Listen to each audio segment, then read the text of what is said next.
You are living in the most dangerous time in American history. We won't take a single back step. Former professional basketball player is now the Republican Party's choice. Can you imagine Royce White, the U.S. Senate?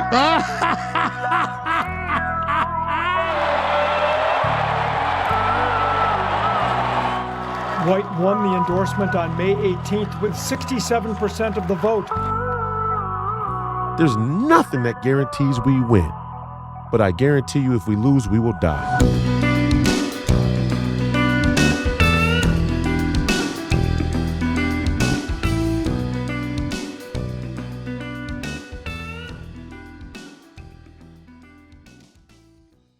Welcome back to another episode of Please Call Me Crazy, brought to you by Free People Radio, powered by our favorite sponsor, TireGet.com. That's TireGet.com.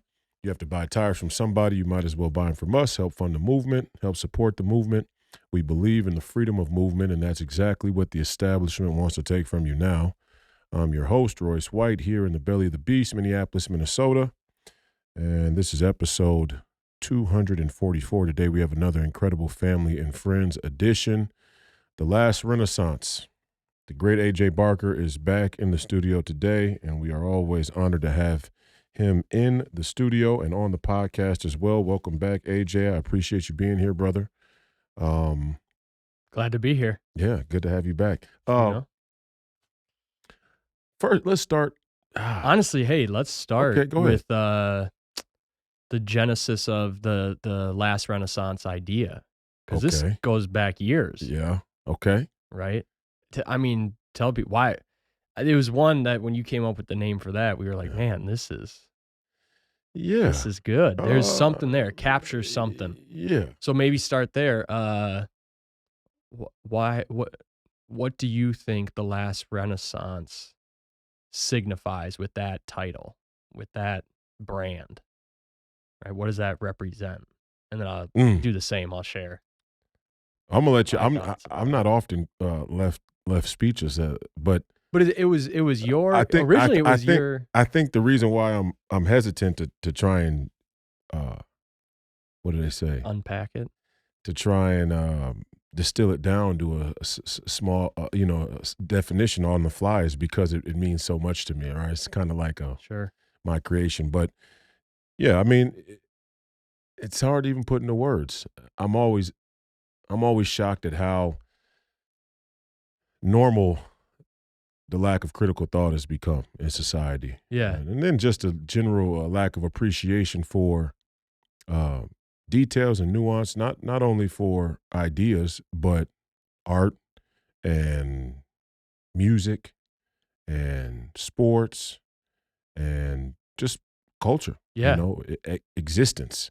Not to say that there's not people out there who have a great appreciation or fine-tuned appreciation. What I'm saying is the general, and I thought about it like the Harlem Renaissance, right? The Harlem Renaissance was one of those eras where was every single person in fine-tuned appreciation of the music and art and culture that was happening in black communities at that time? No. But there was a more general appreciation. And I think the more we move towards technology, which I was going to open asking you about, but we'll do that next. I'm sure this will be a great segue into that. But the general momentum of our society is away from the philosophical, the intellectual. Even more disturbing is it's more geared towards the pseudo-intellectual and kind of faux philosophical, which is worse, right? I'd rather people be stupid than be brainwashed with bullshit, It's just With like, the sense of intelligence. yeah, I mean, I'd rather you just have your own ideas and they be really poor ideas or dumb or, just don't really square than to take somebody else's bad ideas and put them forward like they're gospel, which is what we've done a lot. I mean, that's kind of a symbol of the Democrat Party, and I don't mean to make it political, but the Democrat movement and the liberal movement, the liberal mainstream media, which does dominate American culture, is that. And I was watching the Grammys the other day. I just happened to turn on the Grammys because I love music, and it's always interesting to see how the music industry, what their take is on things, because I think sometimes they get it right? Like who they choose to perform. There was this new artist named Ray, Raye, and she had the best performance vocally of the night by far. and she's kind of a bluesy singer. She sounds like she has a British accent. Black girl. She looks mixed race or something like that. But not that that's super important. But anyway, it was just she had a very early jazzy Ella Fitzgerald sort of kind of throwback to a time when people who are music enthusiasts would say music was much better. Obviously, it was much more difficult, much more complex to make good because you had to record it straight through, or you had to perform with the live band, and there's entire, it's more orchestral, right? And the more people you have, the more chance there is for people to mess up and whatnot. But my point even saying that was I'm watching, and sometimes, the Grammys gets it right. But the culture isn't to really appreciate that. Even if she gets big, it's going to only be for a moment because we want something else to replace it. And if it's cheap and it doesn't quite, if it doesn't quite do what it's supposed to do or what to our standard, then we abandon the standard, right? I mean, we just, and that's kind of where I was like, the last renaissance is with the rise of technology. If there is a renaissance, a sort of genuine philosophical, intellectual renaissance, cultural, it'll be the last one because the existential questions that we face now are up or down, right? Like technology, are we going to depend on AI to figure out what the highest level of human intellectual capacity is, or are we going to embrace the challenge ourselves? And one or the other is going to end in, let's say a sort of path where the two never shall cross again, right? Yeah. That's kind of what people think anyway. And it's not a novel idea. It's just my vote would be that human beings need to try and embrace more of figuring it out on our own and what comes along with that. And I don't think we are. I think, in fact, in schools like you talked about, which is why somebody like yourself getting involved in education and opening a school or whatever you end up doing in your journey with education is so important, because I think we're just teaching people to submit to technological supremacy, computer supremacy and AI, and it's subtle. It's already happening. People are like, look how easy it is to make a painting. Look how easy. I mean, painting. We're going to give painting up, genuine art. Of course, AI is going to be able to make art better than humans, but it didn't really make it. If you know what I mean. Yeah. It's just like, okay, so what's the value in Van Gogh then? And if you don't see the value in it, it's just such a philosophical crisis. I think we need a renaissance. And I think this is kind of like we're in the final test era of our human civilization. So that's my short answer. That's not a short answer, but No, I love that. I mean, I think you hit on all the major themes, Renaissance, rebirth. Mm-hmm. The first Renaissance that we recognize, is Italy, Europe, circa 1400s, 1500s, right? Where it's this reclamation of the ancient Greek Roman philosophy and the practical offshoots of that. But along with that, right, comes that, because one of the practical offshoots of that is the culture. Yeah. And so intellectually, first it re-enters into Europe through the Spanish Peninsula, Averroes, Avicenna, the great Muslim philosophers, Spanish Muslim philosophers, get Aristotle, get the Greek philosophy first and do so much with it. And this is around 1000 AD. And so intellectually, it matriculates for a few hundred years. And in that time is when we get, the great Thomas Aquinas in the mid 1200s. But then it seeps into every area so that by, end of 1300s, 1400, 1500, now we have the cultural renaissance where everything is transformed by it. And we have Michelangelo and those things. Okay, so that's Renaissance, and the notion is that we now need a rebirth. We need a rebirth of those eternal principles. We're in need of it. And what I love that you hit on second, because then the question becomes, okay, but why last? Right? And last can be taken in a number of different sentences. Like, do we know sequentially that this could be the last time that human society needs rebirth? No, of course not. Of course not. But what's exciting about it is, one, there is a sense of urgency that always comes with last and end times. I mean, many people have prophesied the end. And so far, they've all gotten it wrong, unless Right. their date is still to come. And then we'll find, if we pass that date, then they got it wrong, right? But so there's something human about yearning for completion, for the end. But then, like you said, what's more indicative of the last is we're in this last frontier, in this sense that now the human race on planet Earth is mapped and interconnected.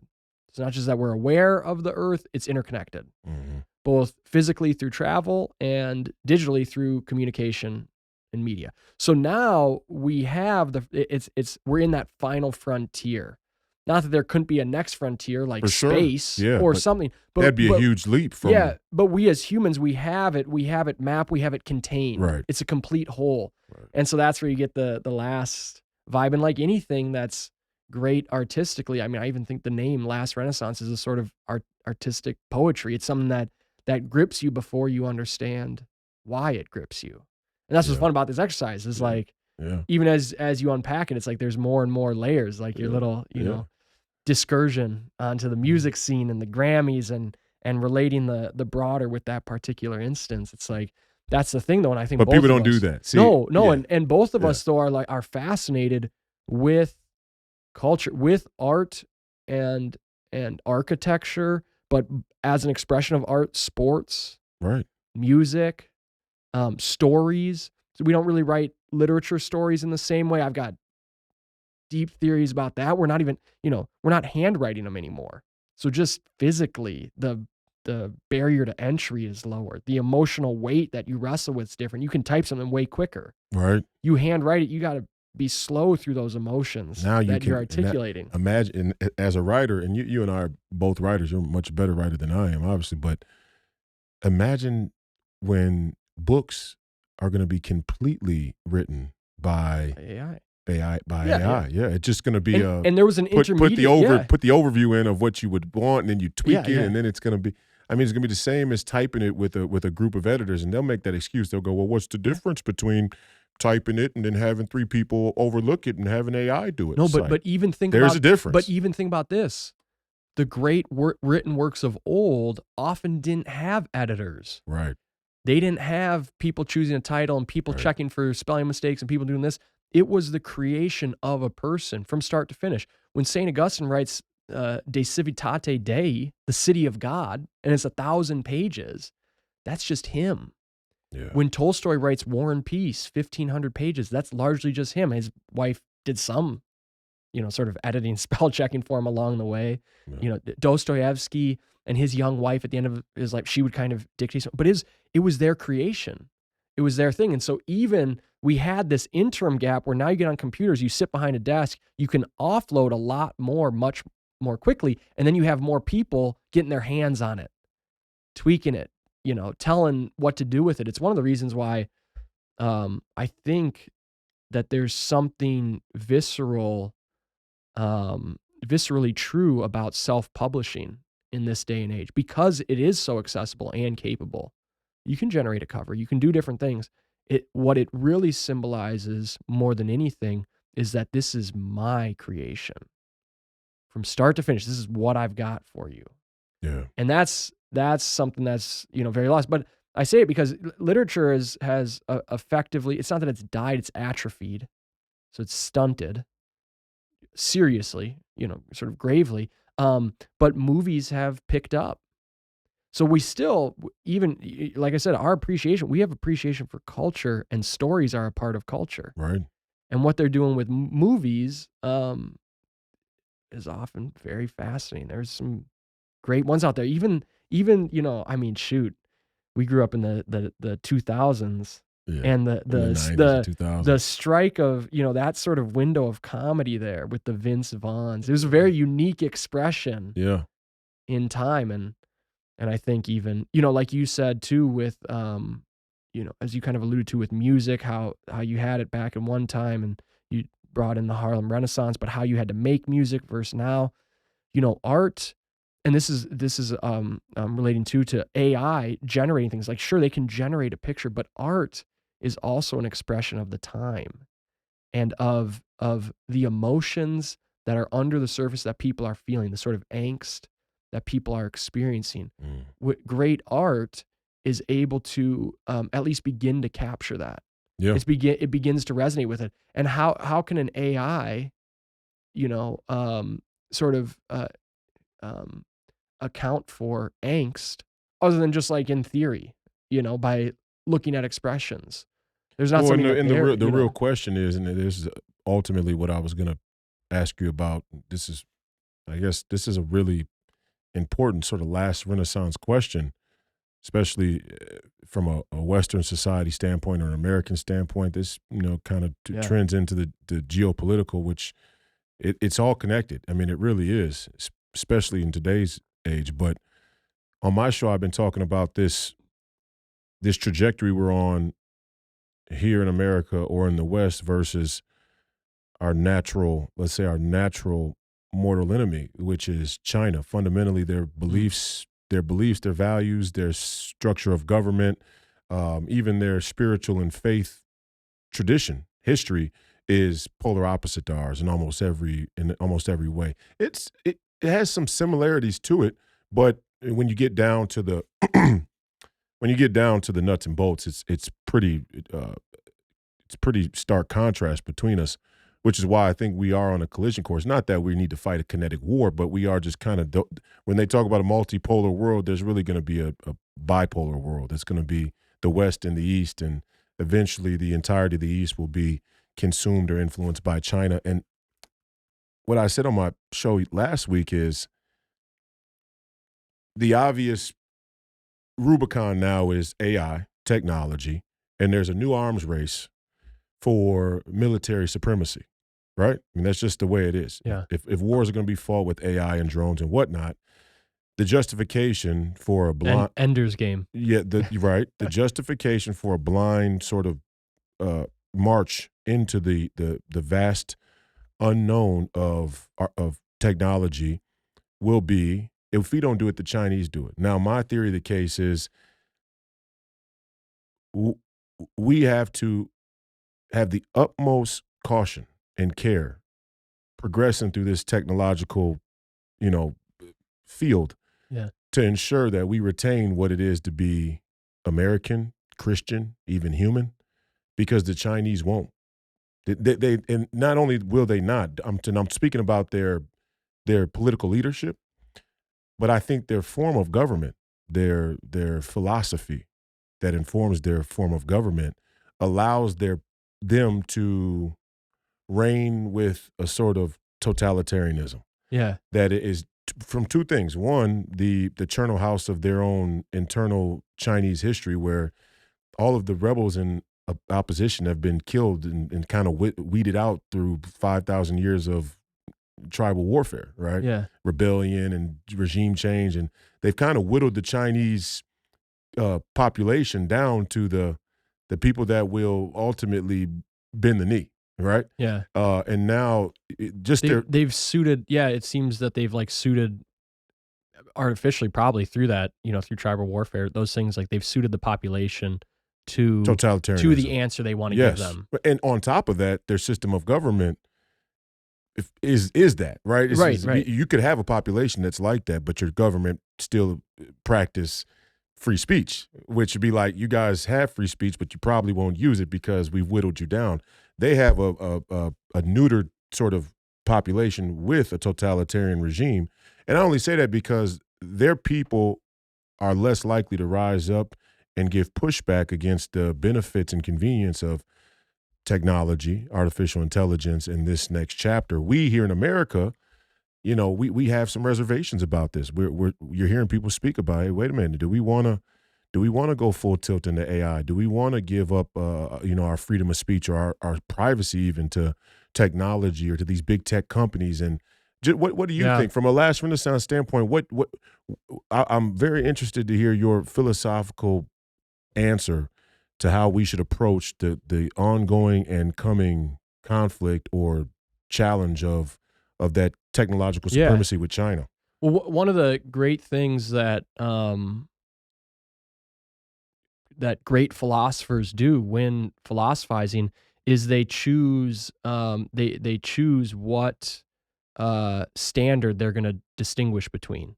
right? And the best ones choose the best sort of standards or like principles of differentiation. So that's the first thing that came to mind is, and I think you kind of even developed it as you were talking, is there are aspects in which we can oppose China to America, maybe more broadly a Western sort of coalition.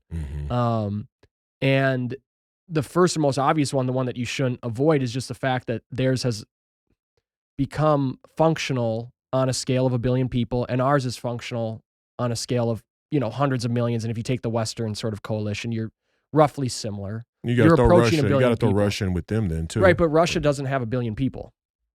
Right. Right, and so no, but I'm saying if you throw Russia in with them, and if you throw their hemisphere in with them, then the number's bigger than 1 billion. Oh, sure. Right. What I mean to say is that theirs has a relative efficiency amongst 1 billion people. Right. India's doesn't seem to quite have achieved that same efficiency. Right. America has it on 500 million or however many we have. We don't even know. We don't know. We don't know how many people are. But right. So you take that, and so you see how one thing that makes them comparable, just from the get-go, is the fact that you've got it functional on that large of a scale. So that's a good reason to pit them against each other. But then if you introduce other distinctions, so something like I said, it's like we were getting at, is that there's something that's happened where the people have been disposed over time to fit the form of government they've received. And it's reciprocal. So the form of government has been shaping it toward that, and it's been shaping toward it.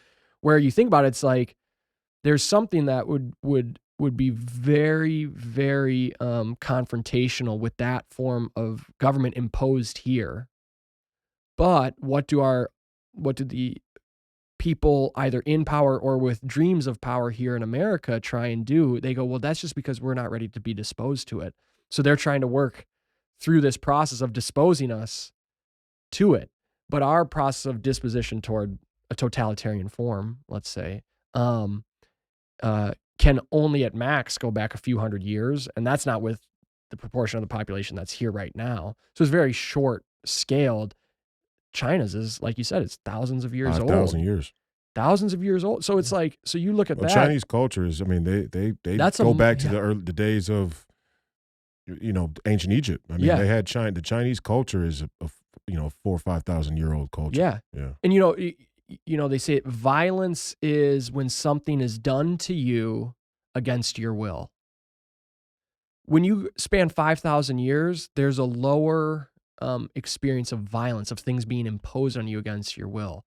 In order to craft America or the Western world into that disposition, you have to do incredible amounts of violence.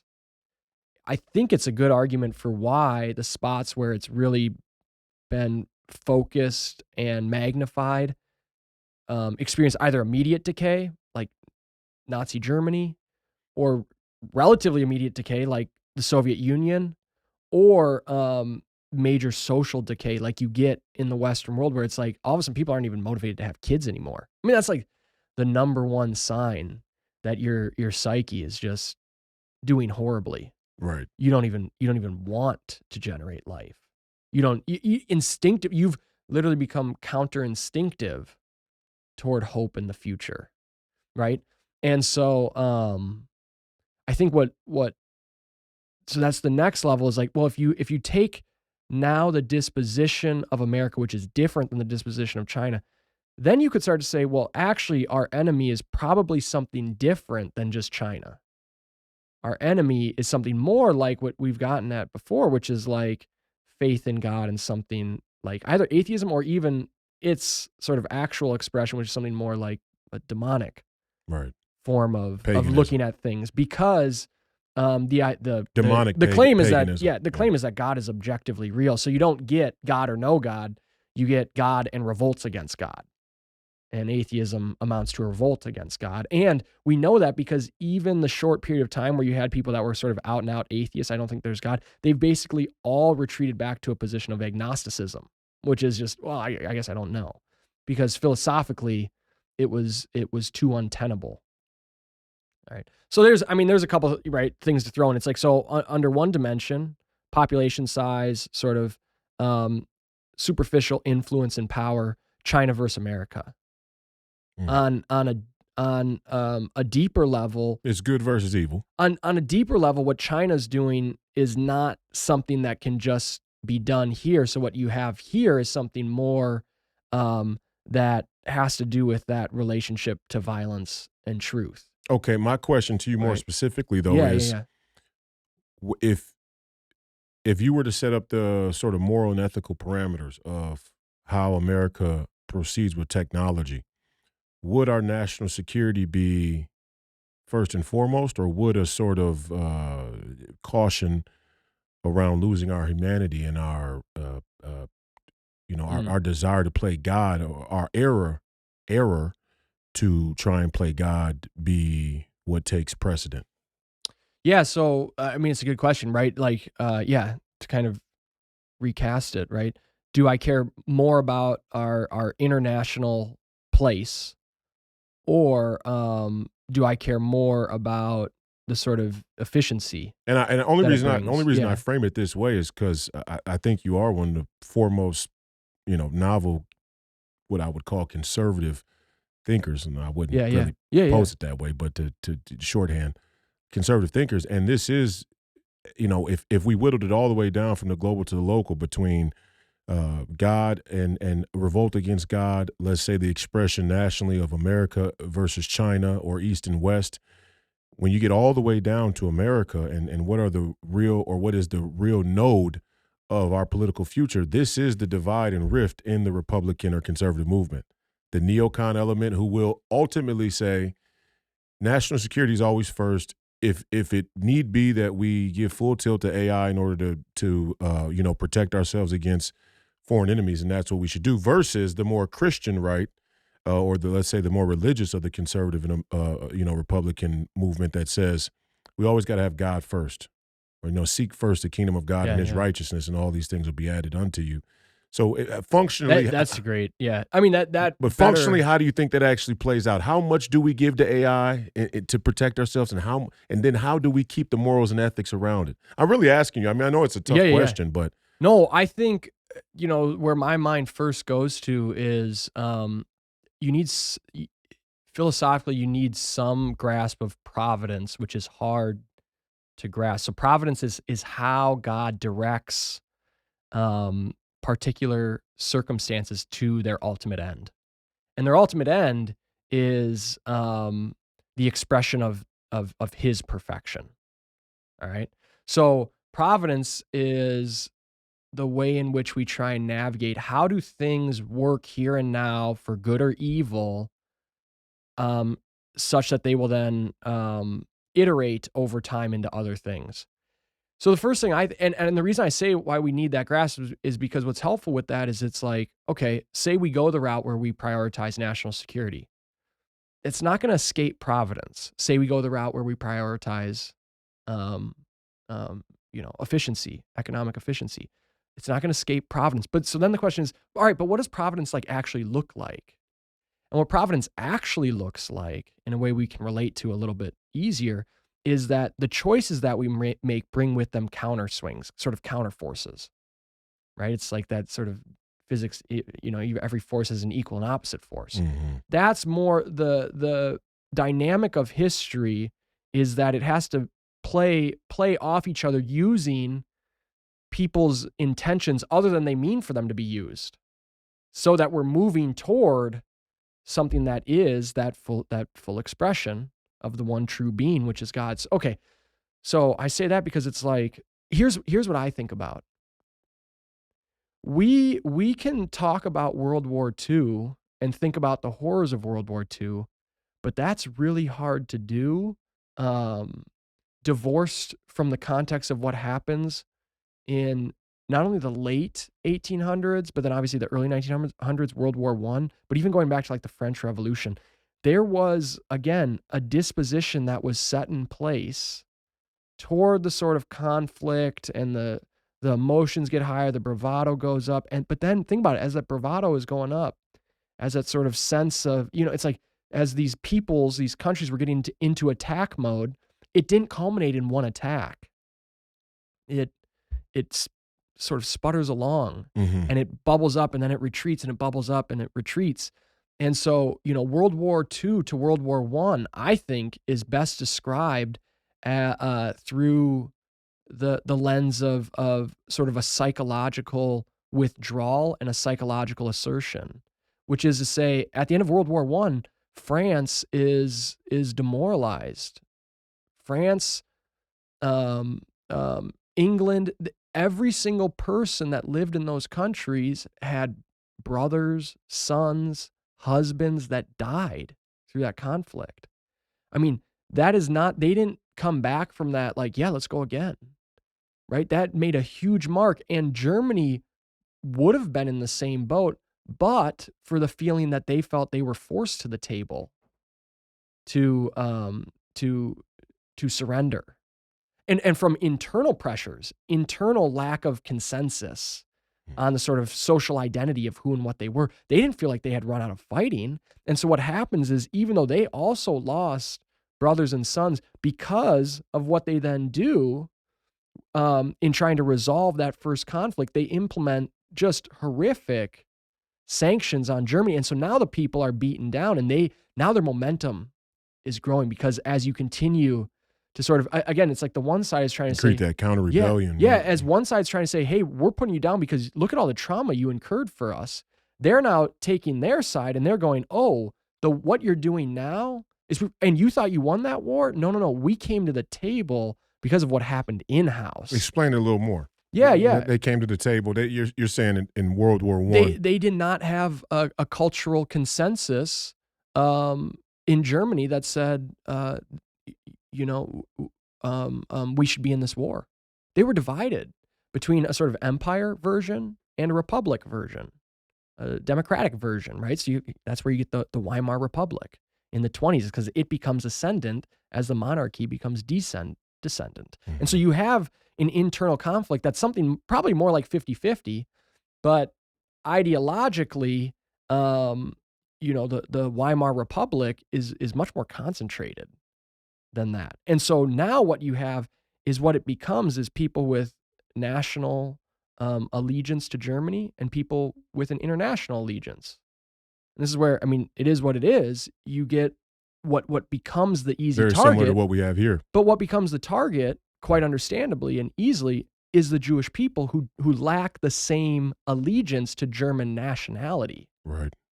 And so what happens is, I'm not saying World War I is, internally Jews versus Germans. I'm saying that World War I's 50-50, but in the wake of what happens and the penalties that get imposed on them, what happens is the 50% on the German monarchy side start to expand and go, well, hold on, who's the ones that really wanted us to end this war, right? And then what happens is, now it becomes a retreat for those who deep down they're like, well, I guess I do have national sentiment.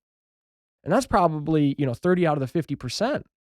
On the monarchy side. No, on the democracy, the international globalist side. Okay, right. You the probably, Weimar side. it's 50-50, but now as they're being squeezed out, the national side is able to capture 30 out of the 50%. And so now you have 80-20. Mm-hmm. And we know that, now Jewish population is only 2% or whatever, right. 4%. Now you got the consensus you need. But now you have an 80-20, yeah. and you have a group that you identify as like, oh, they're the principal detractors from the national identity. And so now what I'm saying is, now you have people that they're going, hey, let's fight. Let's fight. And so what do? They go, first off, we're punking Poland. And we take them. And then we're just marching into Austria. And nobody's stopping us. And then there ain't no Austria. Yeah, we are Austria. We are. And they're like, hey, they throw a parade. Right. To welcome. So now you see this capture, right? And then they go west to France in 6 weeks. France is like, dude, we never recover. Like, we're not in that mode. We're not trying to fight you. Right. We're not trying to fight you. Right. Right. And now you've got Britain over there going, hold on, what's going on? But who's the actual enemy of Germany in their circles, in their spheres? Russia, of course, because Russia's international communism. Right. Right? Their national socialism and the socialism, communism, it comes through this again, a real sort of intellectual wrestling with the notions of unions and trade unions and how do we navigate this and what should the government's role. And, the German version of it is like, okay, we have to incorporate this. We're going to We're going to sort of empower certain corporations that have our national interests at hand. And Russia's going to sort of represent, no, the government takes it and those in the government move it. Okay, right? And so now, but they know their real enemy is Russia. And what ends up happening, I've said this before to people, is Britain's sitting there going, America had a pretty good showing in World War I, right? World War I, I likened it to this. I maybe said it on this podcast before, but America jumps into World War I. They're like the freshmen coming up into the varsity game, and they drop 12 points. Where it's like, dude, good game. Like, you contributed. Yeah. No, you didn't drop a 30 ball, but like, you dropped 12. Like, we were You're not a impressed. phenom, but you're productive. I thought we you're need a little freshman. We didn't think that was that. Yeah. World War II comes around, and so now they're a sophomore. I've literally used this example of like Royce, sophomore at De La Salle, entering on to the national stage, which is like, the older guard is like, yeah, he was good. He did some good things as a freshman. Sophomore year comes around, and you can tell better. But what is it? 45 points against Compton. Day one. Yeah. Night one. Yeah. Game one of the season. Compton comes to town. It's a whole new ball game. Compton, California comes to town. No, it was, didn't you drop a 40 ball against? No, it was. Who was that? It was Westbury Christian. Yeah. Westbury Christian is the former high school Texas Westbury Christian, Indy EB. Yeah. Indy EB went to the school, and they come into town. This is a funny segue story. I'm gonna take 2 minutes here. Keep this World War thing on hand. But so I come in as a freshman to De La Salle just by random choice, because my grandfather's a Hall of Fame ref, and out of all the coaches who he's refed across the state of Minnesota, he respects Dave Thorson, and for good reason. Yep. Because Dorson's worth his salt, right? Yeah, he's the guy. And so I pop up at De La Salle. My grandpa doesn't call Dave ahead of time. So I'm walking around as a freshman, and I'm 3, right? Yeah, 6'3", growing, 6'4". on your way on up. my way, still scrawny. I'm not a man child. I'm a man child amongst freshmen. Yeah. But not all the way to the varsity level across the state. And so we get to the season, and I'm actually on the freshman team. And they put me on the freshman team. No way. Oh, yeah. I tell kids all the time that, I want to move up. I want to play JV. I should be playing varsity. I'm like, dude, I'm one of the top 5 players of all time in the state, and I played on the freshman team. Yeah. So right up until this was right about 2 days before we played our first game, the varsity did. And Teddy Archer, at least by his recall, he goes to Thorson. He's saying, have you seen this kid on the freshman team? You got to move this kid up. Yeah. And, Archer's, he's a talent hawk. He still is. That's why he's an agent now, right? Yeah. He's like, you got to move this kid up. And Thorson's like, you really think he's ready? This is Teddy's story anyway. But anyway, Thorson comes to me, and he's like, we're going to move you up. We want you to play. And this is the day before the game. Like, I get one practice. Yeah. And the speed is so different, and the intensity of practice with especially Dave Thorson. We get into the game, and I'm completely lost, right? And we played that year. The first game is my freshman year at De La Salle. We played a team out of North Carolina Greensboro High School. So they had 2 kids. One was going to North Carolina. One was going to NC State. One was going to Maryland or something. Big, just horses. 6'8", 6'6". These dudes could play. Yeah. I don't even remember where they ended up going. They end up being as good as me. But the point is, it was a whole new world, right? Yeah. So I worked my way through that season as like the 6th man, because we didn't have a lot of bigs, right? They had 8 seniors, but they were all guards. Yep. And so they needed a guy who kind of had a little bit size to him, a little bit of low post moves, and you could throw it down in the block, everyone. So, and we ended up winning the state championship, right? And I was very, like you say, the freshman that comes on and contributes productive a little bit, didn't drop 30. Got to go against Bryce Webster going D1, Corey Johnson going to Iowa State, so I went against some dudes who were D1 prospects. And the end of that season is like, okay, De La Salle won. This kid right here, this freshman is going to be – he's good. He's got a chance. Right? Yeah. I come back. So then over the summer, Thorson just goes mad scientist on me. Yeah. All these seniors are leaving. They're going to college. And Dave Thorson is like, every day you're coming to do skills. And I'm in there doing skates and chair drills. Now I grew another 2 inches. Yeah. Now I'm 6'6". Okay, by the time – so I remember one day Cam and Jamar and Joe and Adam and Teddy, they all come back, and we're playing open gym.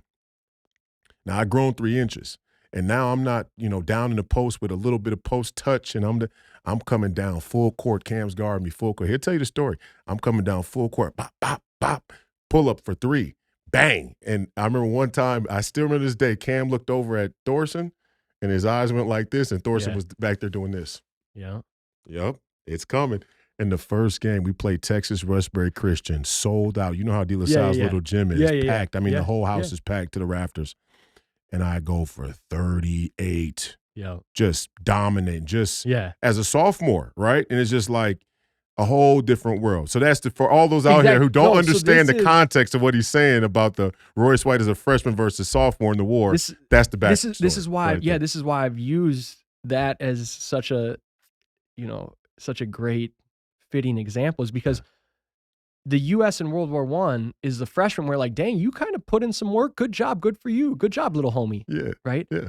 And then Britain's like, I think they got something. He might not be going mad, Dave Thorson, mad scientist over there, but they're going, well, I think we got something with America. Well, America comes in, and all of a sudden it's not, oh, they're a contributor.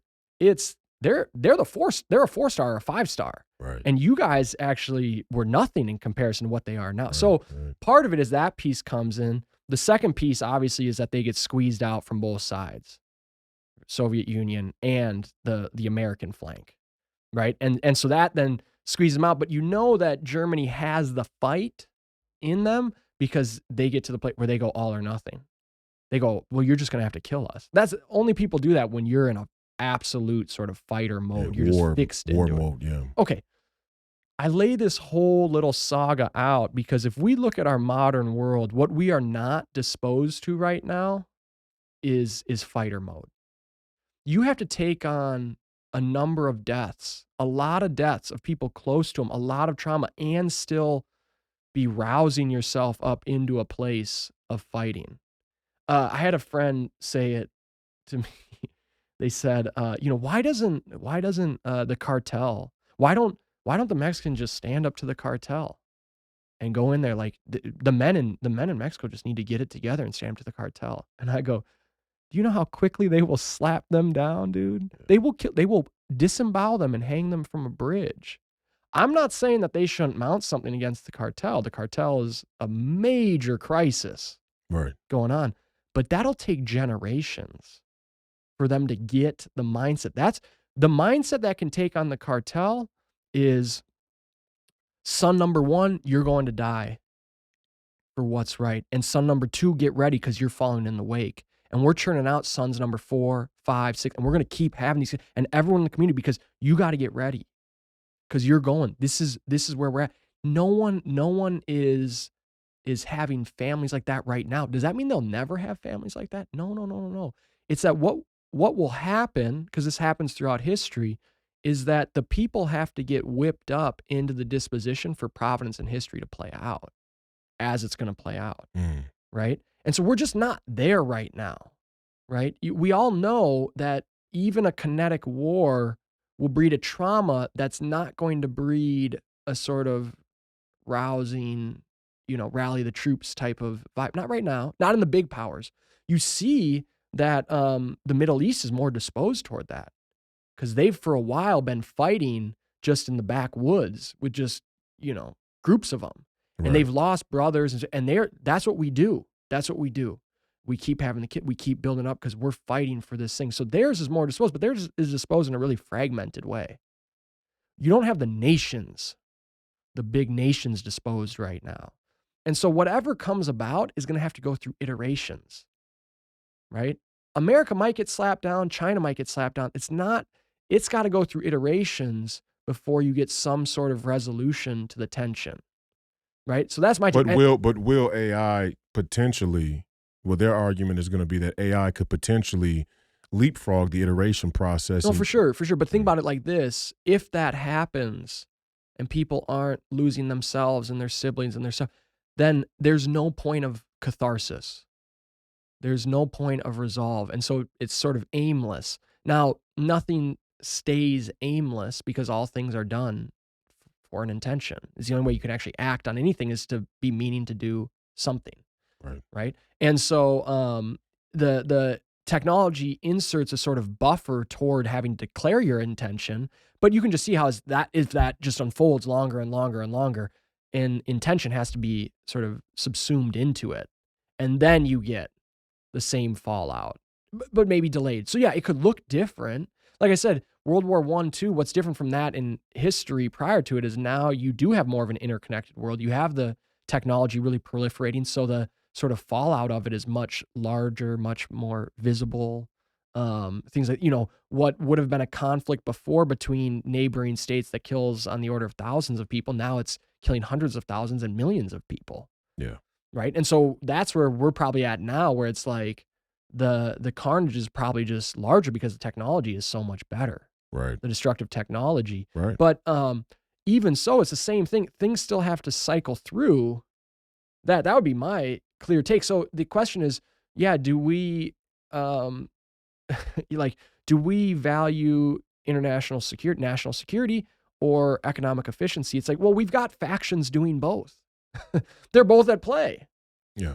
And it doesn't seem, even those domains won't be captured except through their own struggles and tensions and failures and successes and resolves, right? And it's like, so, you're going to have people that will just take the lead on the economic side, and their company will come out with it, and too bad. And you can try and have a government imposed to slow down, but then you just are going to get another response.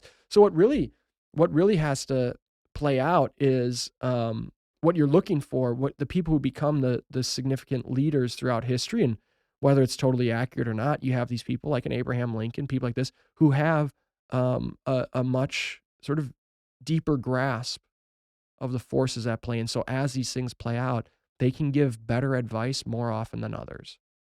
And it doesn't mean that their advice is perfect or that it's great. And history will look back at, it'll reevaluate those things.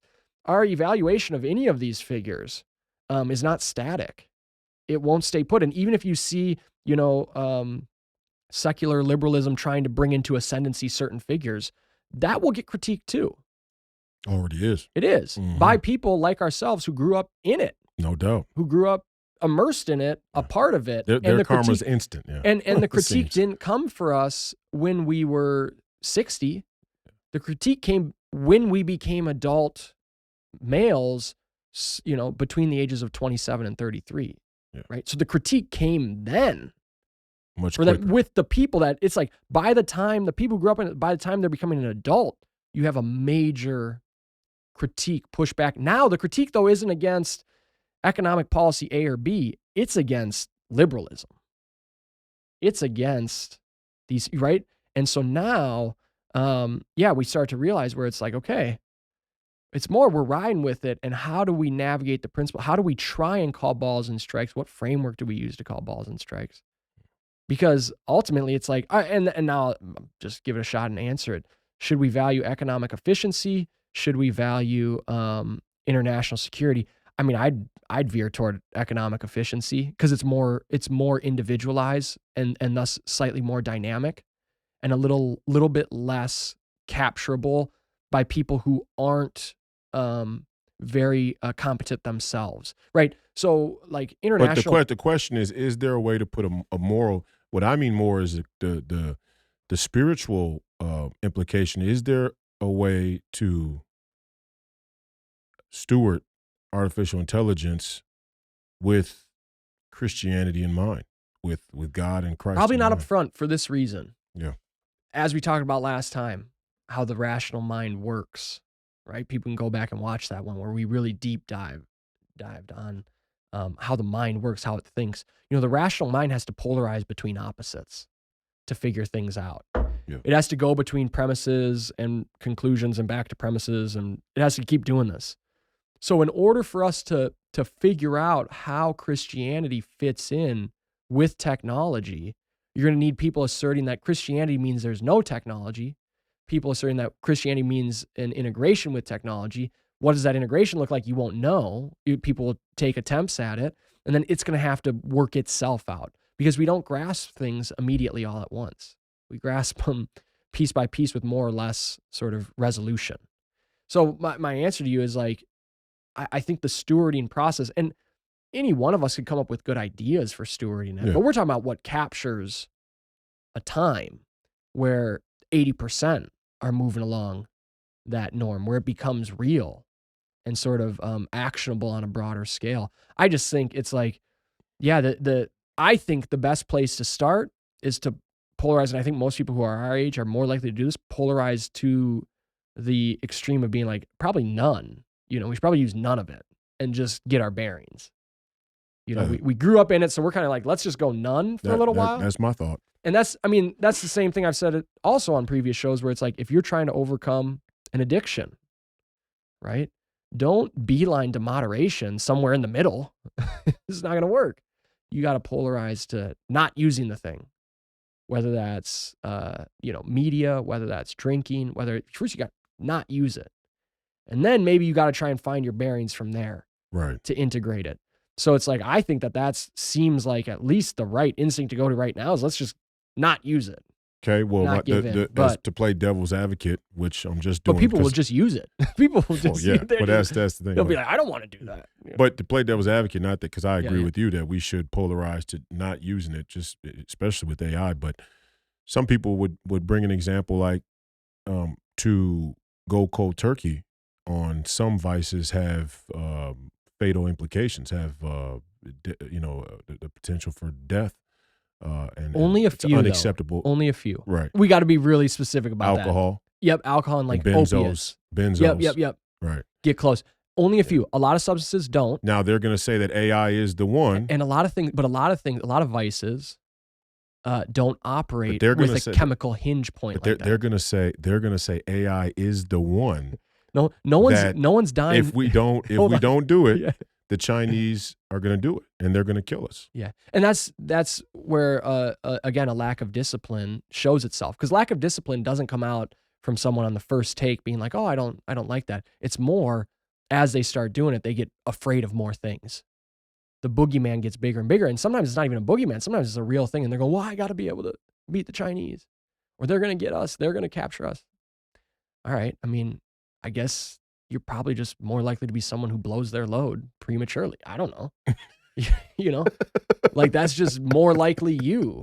But the idea is, right, it's like you said, there are some vices you give them up, it's fatal. It's like, yeah, but most of them aren't. True, 100%. You give up. Overwhelming majority is. You give up prostitutes, you're not dying.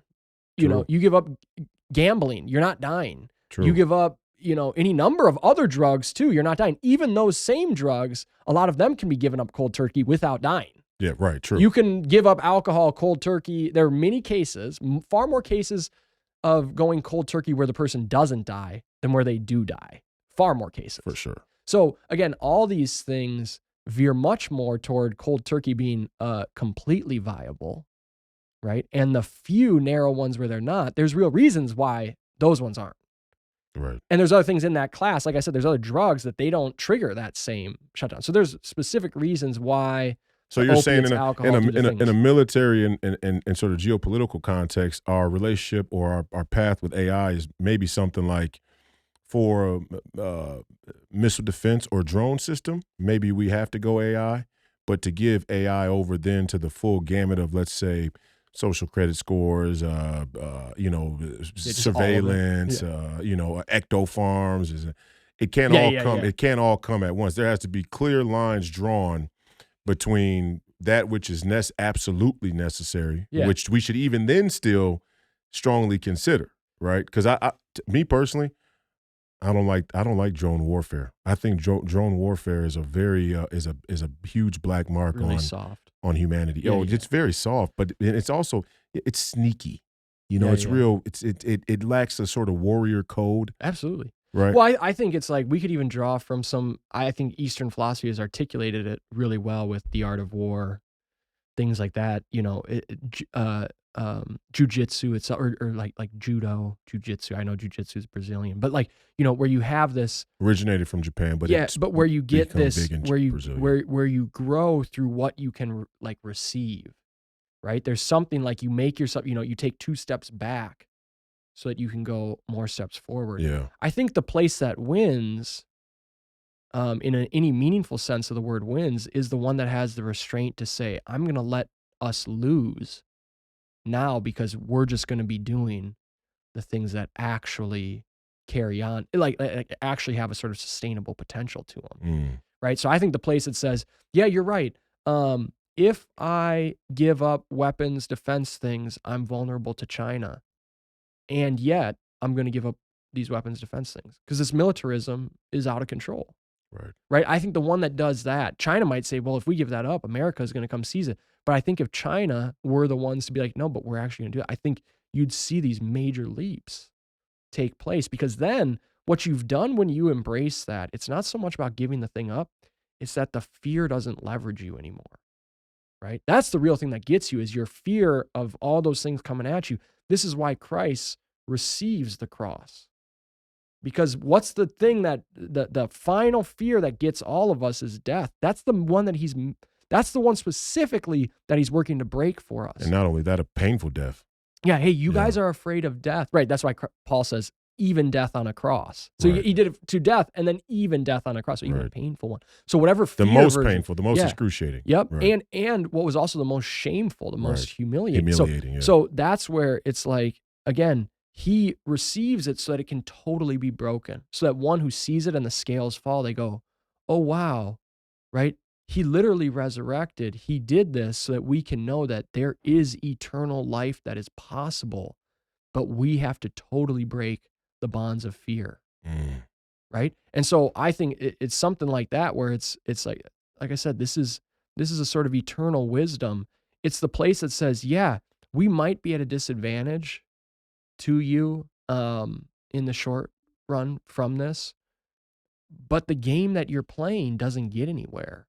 And to the extent we pursue it, we actually don't pursue the other games, the other things that can actually get us somewhere, right? And now here's the real posture about it is when someone removes the fear, guess what? They're actually more equipped to be able to both defend themselves and attack. No doubt. Better. No so doubt. you take that on, and it's sort of like saying, hey, you're right. We might be behind the 8 ball, but behind the 8 ball still comes with an artillery load of thousands of nuclear bombs and the guns that we have and and the tech that we have. So yeah, we might be behind the 8 ball, but this isn't Stone Age versus nuclear warfare. We're still dangerous. Automated warfare. We're still dangerous. And we're not saying no to AI because we'll let it continue to proliferate and the other things. So the second we need to repurpose it to that, to take care of something that you've brought to us, now we have the clarity, but oh yeah, we're doing it. And we're doing it now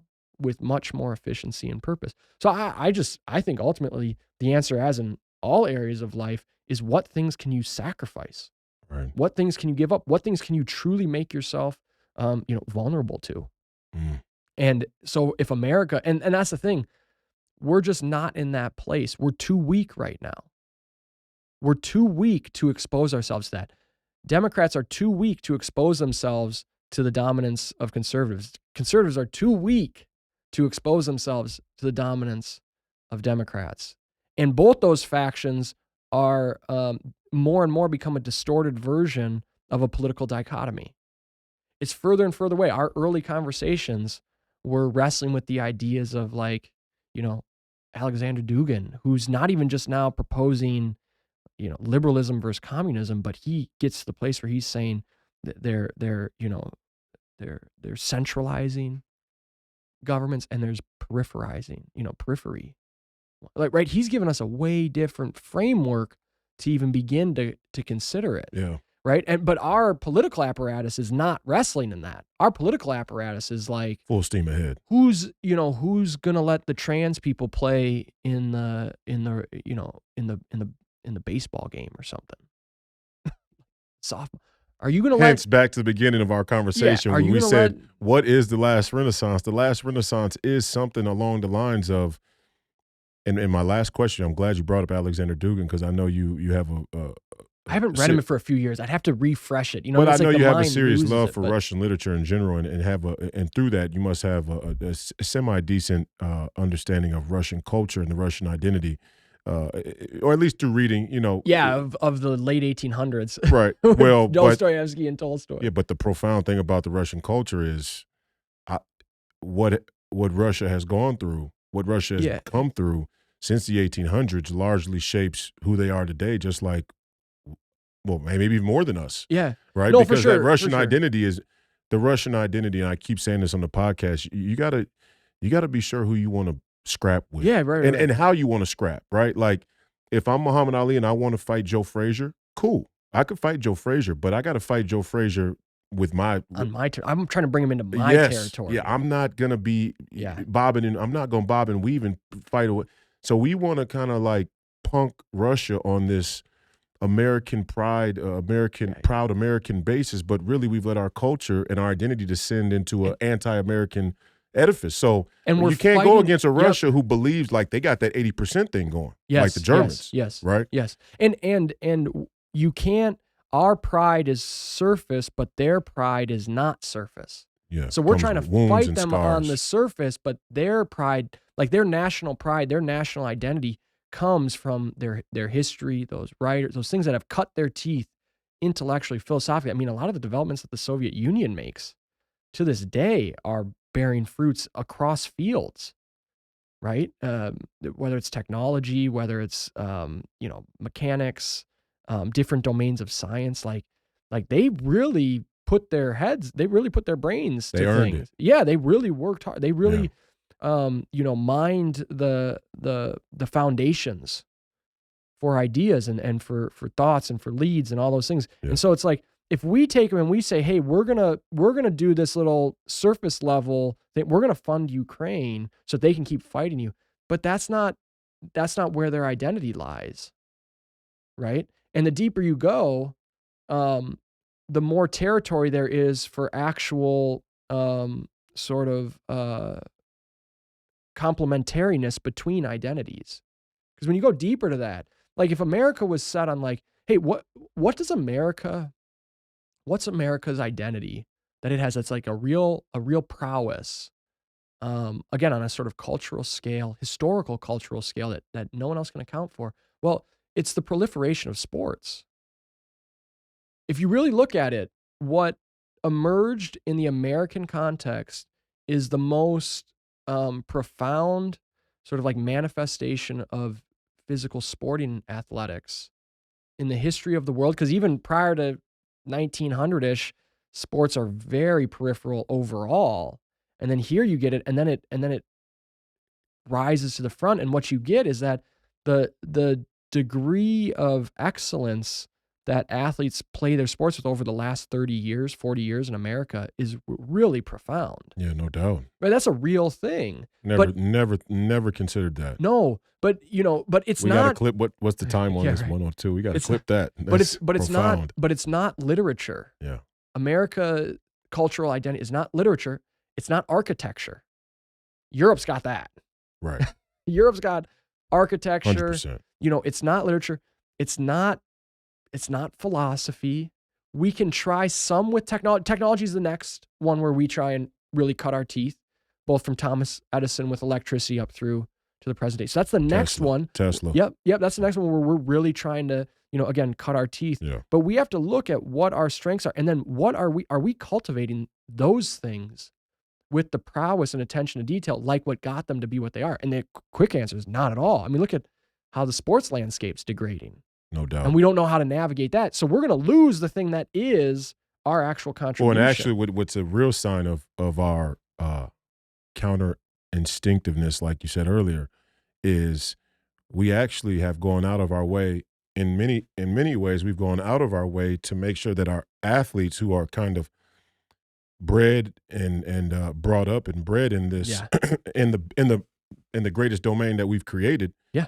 We incentivize them to stay out of all other things. Yep. Right. We want them out. Yep. We don't want the supreme athletic, competitive mind and spirit and will, determination to be involved to have a meaningful voice. We don't want them wrestling even just with deep ideas. We don't want it at all. At all. Actually, we attack it the most. And it's worked. I've never seen anybody attacked more viscerally than Kyrie Irving was for the vaccine. Oh, right. But even think about this. It's telling. Like the context is right for that because our coaches, who are sort of stewards, right? What would naturally happen and may, in the coming 30 years is that the great ones will transition to being the leaders of others doing it. But what you have right now is you have this fractionation between the coaches and the players. Because guess what? Players are 20 years old. They're not equipped to wrestle with those deep ideas, even if they're 30, 35. We talked about it last time. You probably shouldn't be doing history unless you're in your 40s or 50s. Right. Right. And so think about the writers, the cultural figures in these other cultures. They're in their 40s and 50s. You can't punk around a mind that's in its 40s and 50s like you can a 22-year-old mind. Right? And then what you can tantalize them with, the money, the superficial goods, the women, the affluence, the seeming influence, those are very attractive to a 23-year-old. Right? So they have it set where it works. We're not making waves because we're still now trying to tailor to the desires of 20-year-olds. And it's like, we've got to get to a place where. And you think the Russian culture is not like that? I think it's more likely in other places that they still have a sense of the dominant culture existing in people who are developed intellectually. And so right? if you look which is Tolstoy when he's 60 writing, Dostoevsky when he's in his 50s writing his great novels. The thinkers who have contributed, I mean, even in America, the thinkers who have contributed, they're older. They're not 19 when they're making the major contributions. There you go. Great example. His major contributions are coming in his 50s and 60s. Exactly. But culturally, we're not at a place where we're looking up to them. We're looking up to the 22-year-olds. David Hogg. Yeah, which is like, and then we're trying. He just won the vice chair of the DNC. Okay. You know who that is? No, vaguely. He was the school shooting guy. Yes, yeah. Exactly right. Right, but it's like, so we're trying to sell our product to 16-year-olds.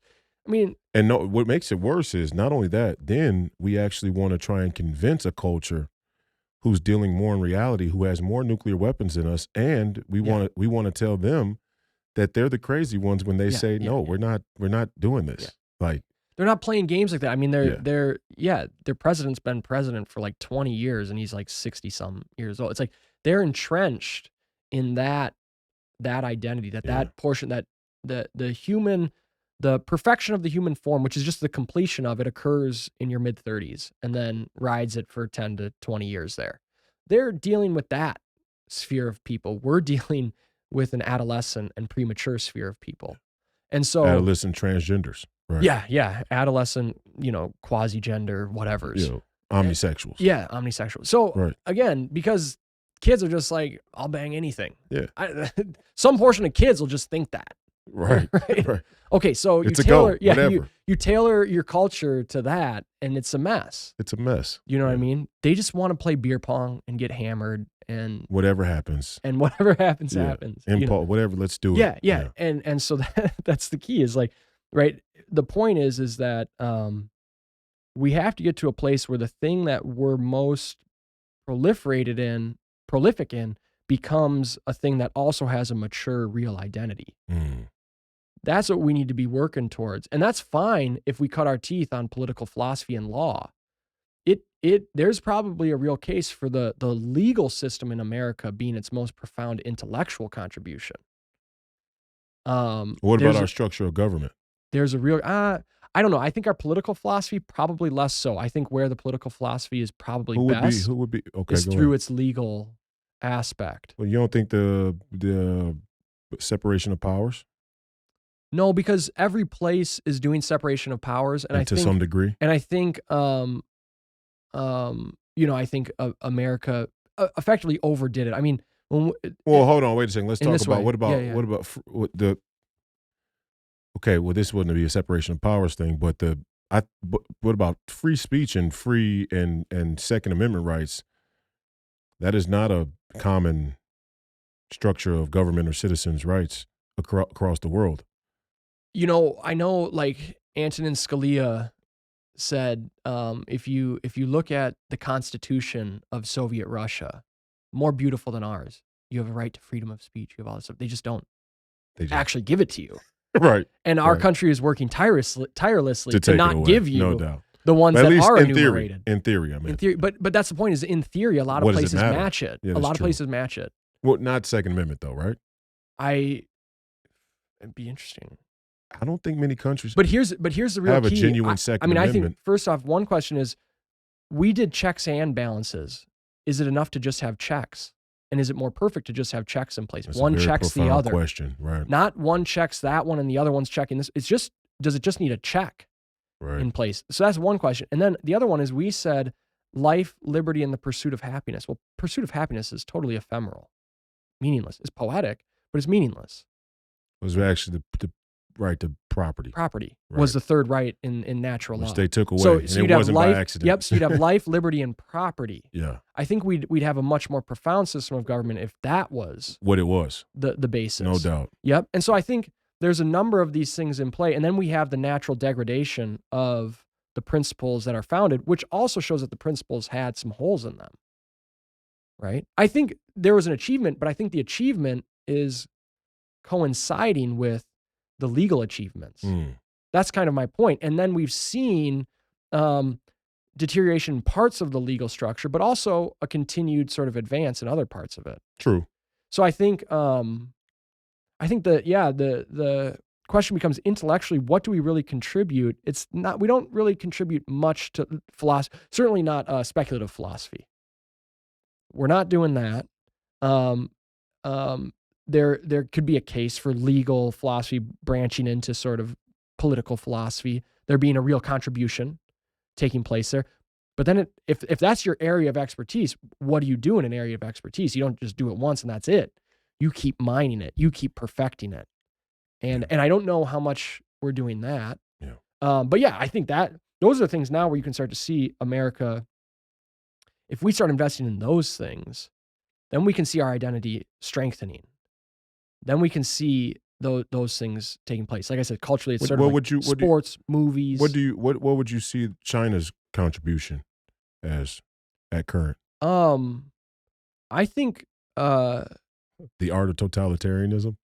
Because they're doing it the best. Honestly, there is something to the natural way. There's something to China mobilizing the number of people that they have. Yeah. That there's something in there. I think a lot of people are shifting like the way they teach math over to like again more Eastern Oriental methods of how they teach math, because what they get over there is they get a really rapid uptake of math skill. So kids get very proficient earlier on. Now, what doesn't seem to be the case historically and just factually is that they don't have the major geniuses who make foundational transforming contributions to fields. But that's not necessarily a bad thing. But what they do have is their mode of looking at these things seems to be able to be integrated at a higher threshold much more rapidly and much more broadly. Yep. And so I think, and then, so China, it's like there is something, certainly China, there's something with the coherence of that size of a country with that many people. There's probably some real strengths that are mined out through that if you look at it historically and what their identity is. And so I think, it's probably not the case where every country has an identity or a thing that it brings to the table. It's probably not the case. True. But it's probably more just like the ones who can kind of get focused on that and build that out, they're probably contributing more. And then the people where they are have a firmer, healthier sense of pride, shall we say. Well, and I know we want to talk about masculinity. We'll have to do it in the next podcast. But there does seem to be a very, very clear distinction between ourselves and both of our would-be national mortal enemies, whether it be China or Russia, or even let's throw in Iran. They call that the Iron Triangle, right? The alliance between Iran, China, and Russia. You could argue about how strong the alliance really is, so on and so forth, till the cows come home. But all three cultures seem to have a very profound sense of masculinity. Iran, obviously, the Muslim caliphate sort of culture is male dominated.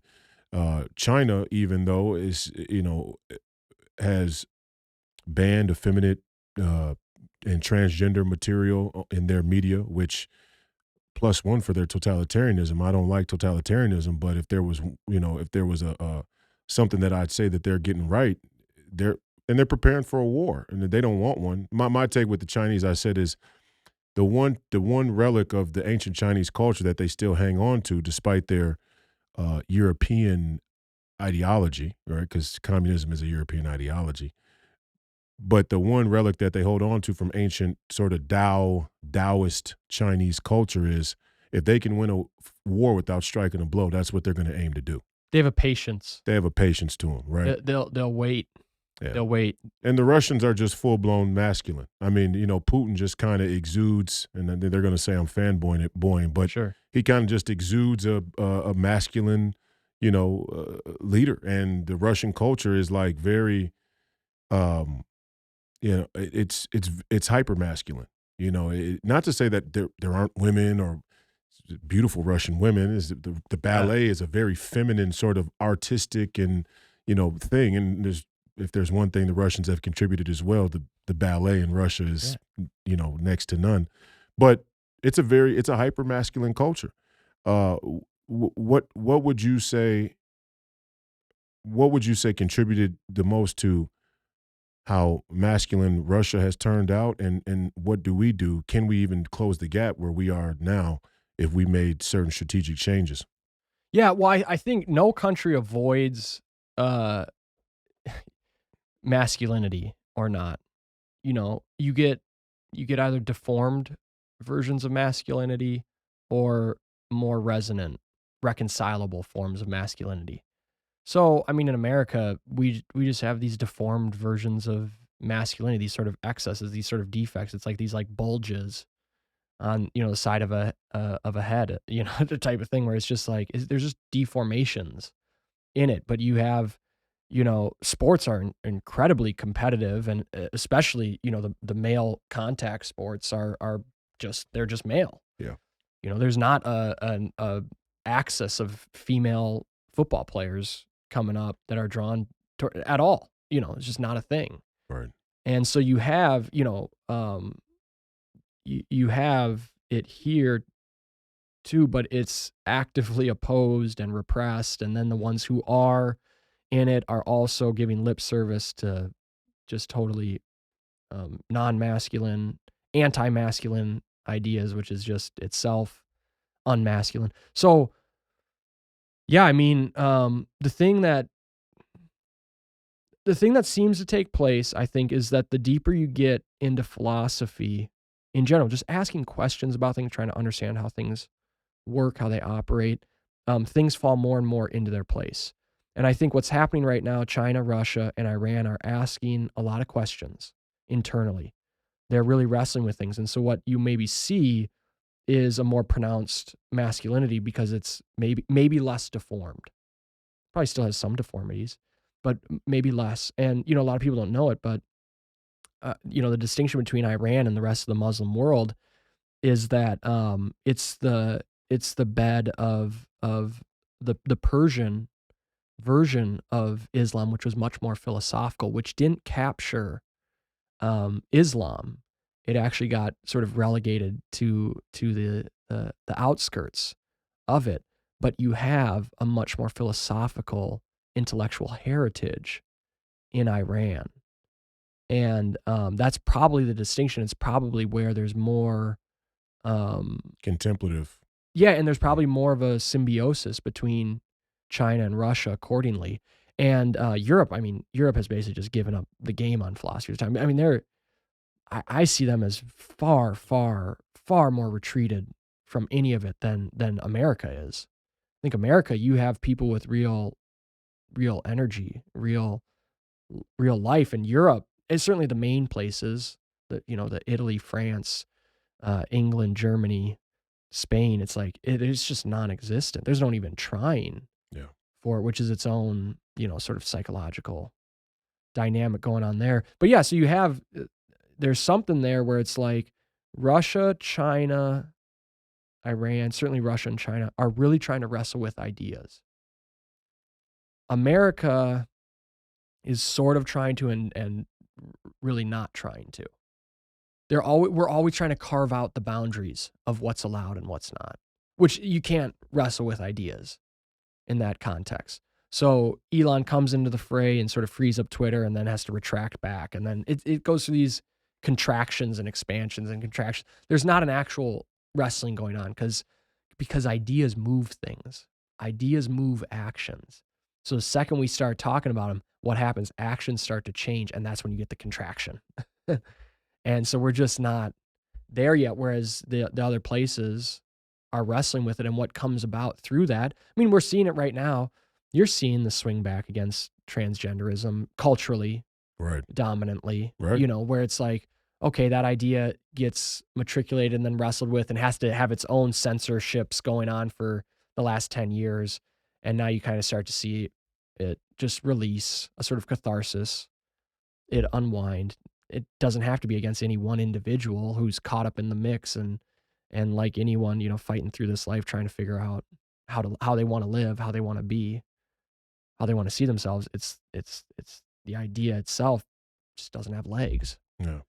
So, that's not a perfect answer, but I think there's something there where it's like, yeah, those countries are doing things that are not merely for the show of what other people think, and we don't seem to be doing that here, but not because we couldn't, and not because it's not happening in pockets, but we try and contract and restrict the ones who are doing it as to the sort of access or capture. Do you think? a broader mind. Do you think we're at a natural disadvantage to those countries because of our structure of government? Because Probably less. I would say less our structure of government and more the uncommon history that the people that live here share.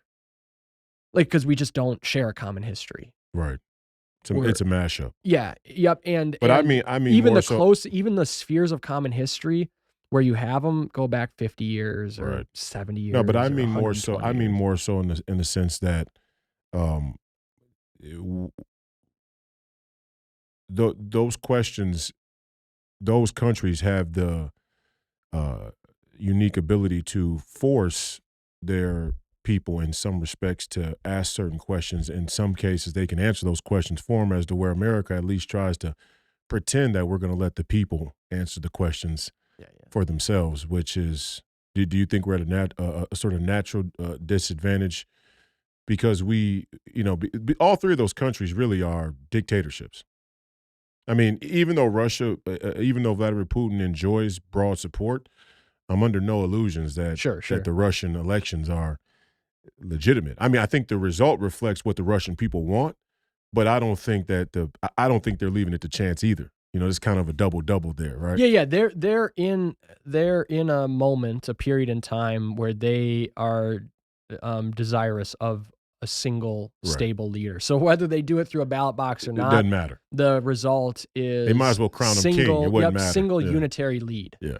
that- China's the same way. I China's mean, the they're same way. watching. Yep. They're watching their citizens think- vote. They're I not. think You don't there's- even have a private vote in China. There's no private vote. They're just watching the people vote. Yeah. They know who votes which way. Well, it's like what we do when the Republican primary ballot's one color and the Democrat primary ballot's another Good color. point. Come into your local rec center and which color are you going to grab?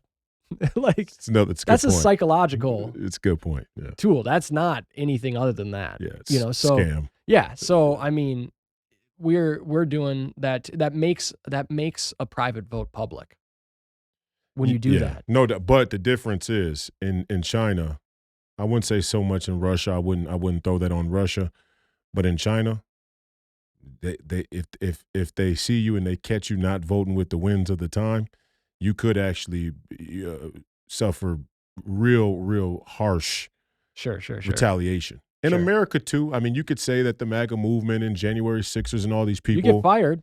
you could definitely get You fired. lose your job. But they'll come in China. They'll come round you up. Yep. They're rounding people up in China. And when you have 1.6 billion people, nobody notices. You don't notice. Yeah, that's right. So it's Where'd they go? I don't know. They might be on even the in other side of Iran. town. I mean, Iran is so for a world that's become interconnected. Yeah. What's going on inside Iran's daily life, we never see Yeah. for some reason. Like Iran is Yeah. cut themselves off from visibility.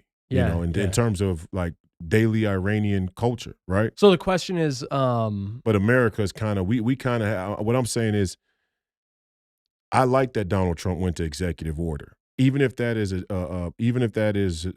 deviates from our contemporary thoughts about checks and balances and systems of it's just like the game is the way the game is. These guys have a 7-footer. We got to adjust to that game plan. We can't just play the game as though this guy's really 6'5". yeah. Because he's not. He's 7 foot. So or this team has 3 guards that are lightning fast, and we got to play the game like that. And we may not want to. We may not even have practiced. Yeah. But the game is on now, and either we're going to win or lose. So we got to make those adjustments on the fly. And I think right now we have access. I said on my show, the arc of human history politically bends towards totalitarianism, and because of technocracy. Technocracy is the natural kind of a complement to totalitarianism, right?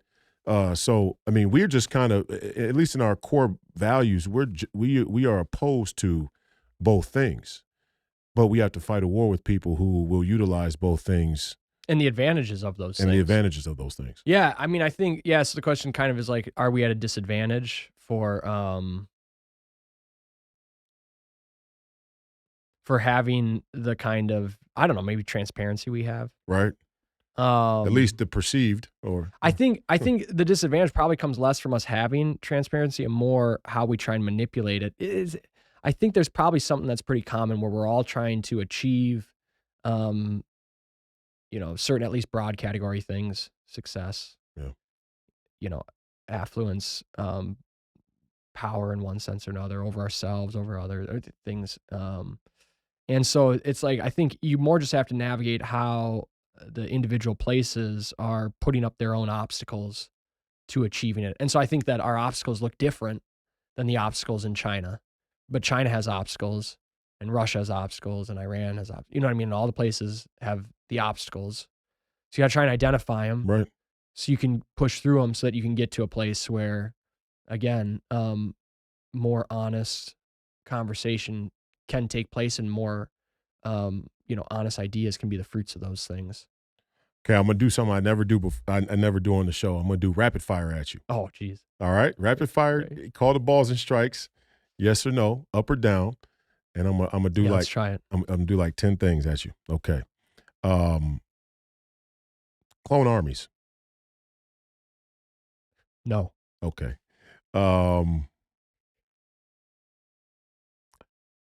Russian literature or American literature? Russian. American literature is not a thing. Okay. So Russian. Basketball or football? Football. Okay. But a pause. Yeah, pause there. Okay. Football has more like technical strategic sophistication. So the intellectual side is more satisfying. Mm. You draw plays, you game plan. How you have to teach plays is its own like pedagogy, which is like the mode of like how they can receive the knowledge and then expand it from there. Mm. And then it concentrates the point of contact. And so it's just very like, it's very combustible. But first love is basketball. There's a artistry, a beauty, a grace, and elegance to it. I think the 3-point line is struggling to retain it. My number one, here would be one, 3-point line, yes or no? Yes. I'd go no. No? Just get rid of it. Yeah. I think it'd be way more exciting. Yeah. Just get rid of it and I'd say add the 4-point spots, and but I'm playing in the watch- big three. So, and watch the game evolve along that trajectory accordingly. I know that no one in the basketball space is ready or agrees with that take, but I think you take the 3-point line out and every shot is worth 2 points.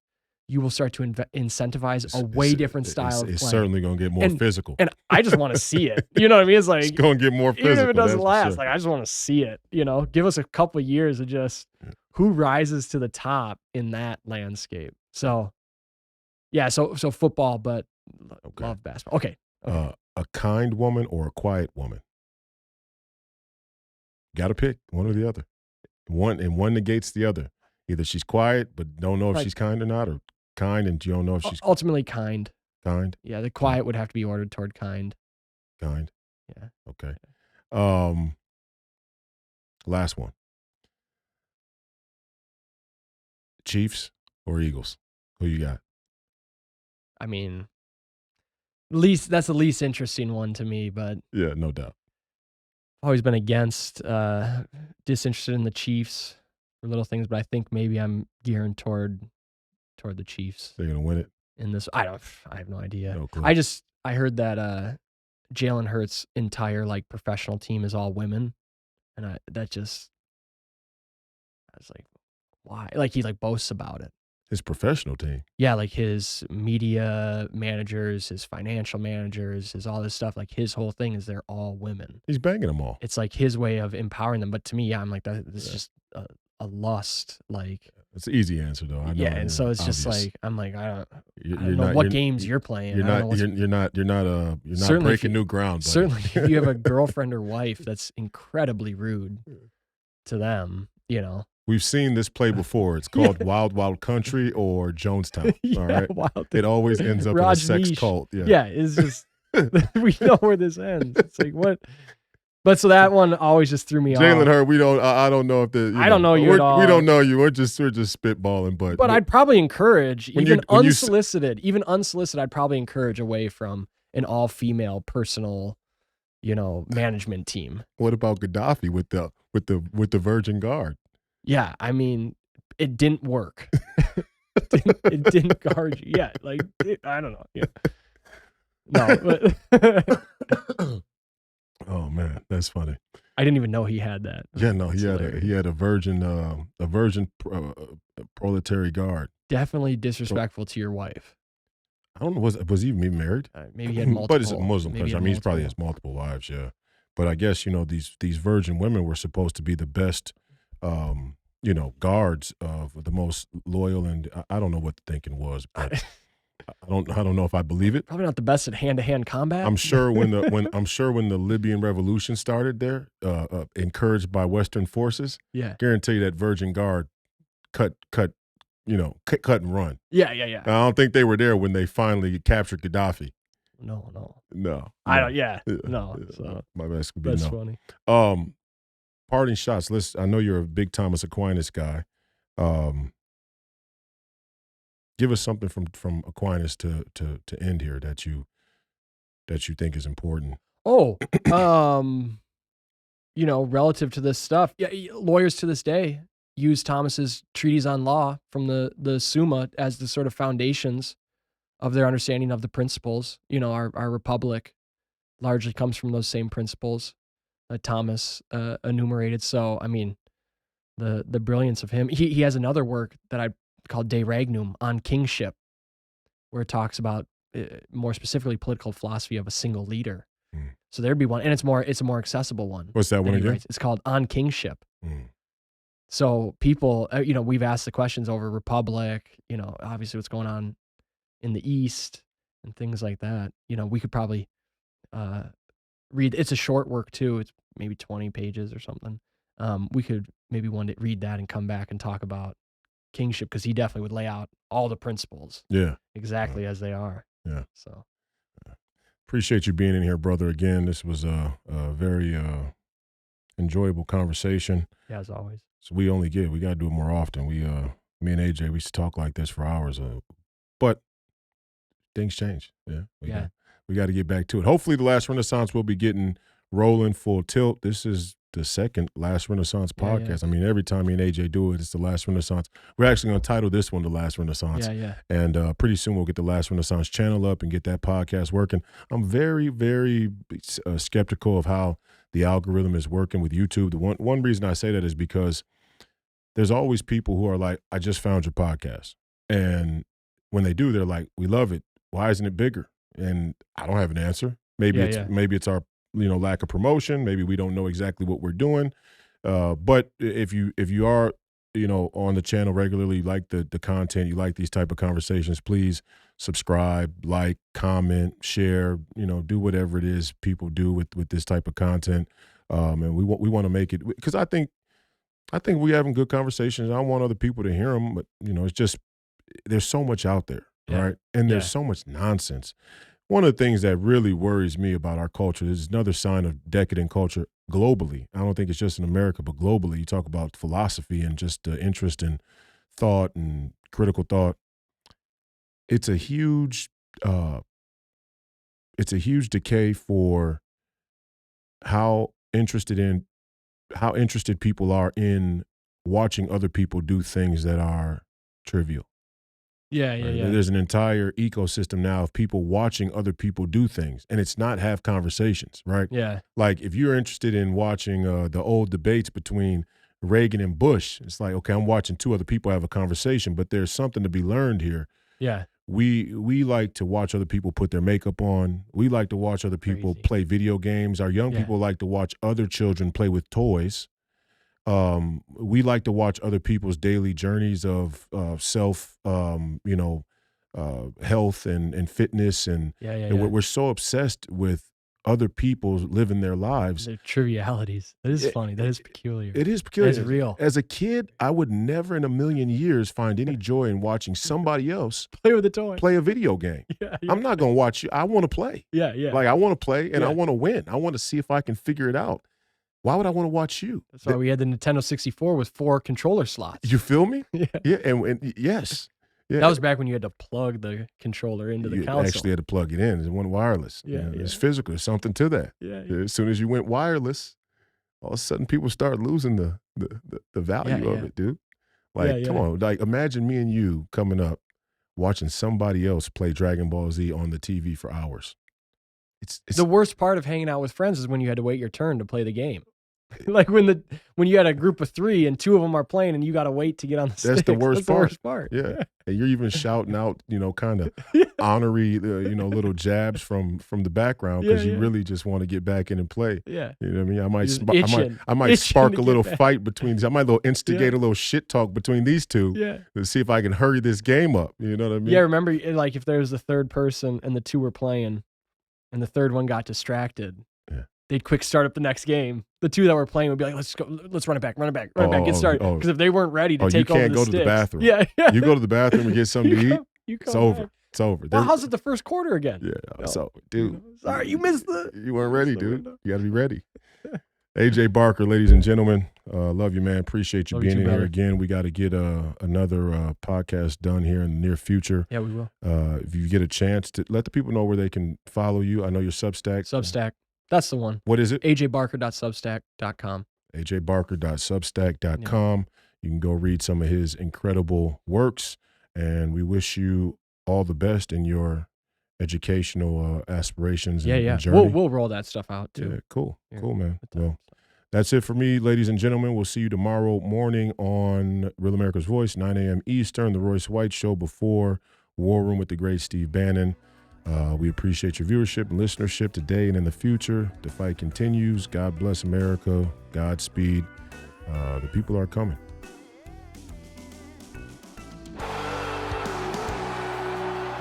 Everything's up on the bar. We're all in.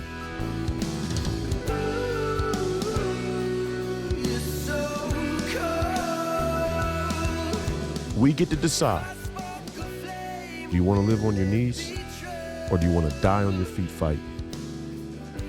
That's the decision you get to make now.